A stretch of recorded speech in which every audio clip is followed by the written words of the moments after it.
kjo dehje që është e rinia, e cila domethënë një shahadet e ka për namazin, hala se ka të rregullt 5 kohë namaz me fal kohën e vet. Gjumon është e fal, domethënë për namazit i ikin.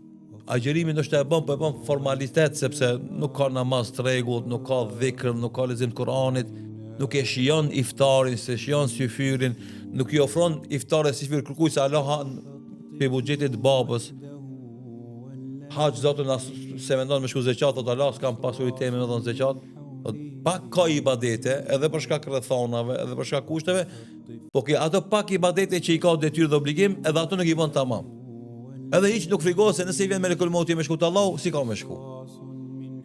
Edhe tu e pas parasysh këtë dallimin mes këtyre dy qasjeve, na e kemi përmend në hutbën tonë se sikur se ka ardhur në hadithin që transmeton Imam Buhariu nga njëri prej sahabeve që vjen përfaqësues i fisit të tij te Muhamedi sallallahu alaihi wasallam. Damam ibn Thalaba radhiyallahu anhu, thotë ja Rasulullah, un ka marrë i deleguar i fisit tem tek ti me kuptues se çka është Islami. E pejgamberi sallallahu alaihi wasallam ja tregon kushtet e Islamit, 5 shtyllët e Islamit: shahadetin, namazin, agjërimin, zakatin dhe haxhin. Kush i përmbush këto kushte edhe vdes ai shkon në xhennet. Allahu akbar.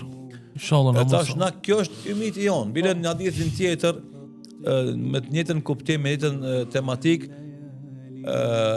kur shkon domethënë ky pyetsi largohet nga i kuvendi i pejgamberit sallallahu alaihi wasallam, thot Muhamedi sallallahu alaihi wasallam, aflaha in sadaq. Sa i tha unë shahadetin kanë me thon, namazin farzin kanë me fal, agjërimin farz kanë me agjëru, zakatin kanë me dhon, haxhin kanë me kry, edhe kur gjë s'ka me shtu më shumë se kjo. Veç obligimet bazike, farzet ain që quhet, farzi ain, farzet individuale kanë me kry.